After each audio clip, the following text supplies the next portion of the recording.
এই হাদির কি অপরাধ ছিল? সে কি দুর্নীতিবাজ? সে কি মাস্তান, গাধাবাজ?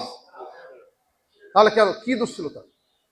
শুধু দাসত্বের বিরুদ্ধে কথা বলার কারণে, স্বাধীন সাধারণ রাষ্ট্রের পক্ষে কথা বলার কারণে, ফেসিবাদের বিরুদ্ধে কথা বলার কারণে তাকে জীবন দিতে হলো।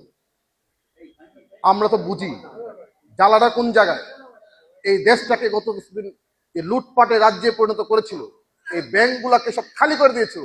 এমনকি এই যে মসজিদে দাঁড়িয়েছি, এই মসজিদের 1 কোটি টাকা আছে একটা ব্যাংকে, সেই ব্যাংক এখন 1 লাখ টাকা দিতে পারে না।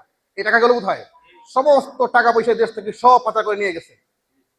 এই দেশের বাতাসে বিমান উড়েছে গত 15 বছরে 1 লক্ষ কোটি টাকা শুধু বাতাস থেকে নিয়ে গেছে। 1 লক্ষ কোটি টাকার উপর বাতাস থেকে নিয়ে গেছে। এই জ্বালা অনেকের জলে বুঝিত, আমাদের বন্ধু রাষ্ট্রের অনেকের। এই জন্য দেশি বিদেশি আন্তর্জাতিক ষড়যন্ত্রগুলো আজকে আমাদের এই দেশপ্রেমিক তরুণদেরকে আজকে হত্যা করার ষড়যন্ত্র নেমেছে। আমরা ধিক্কার জানাই।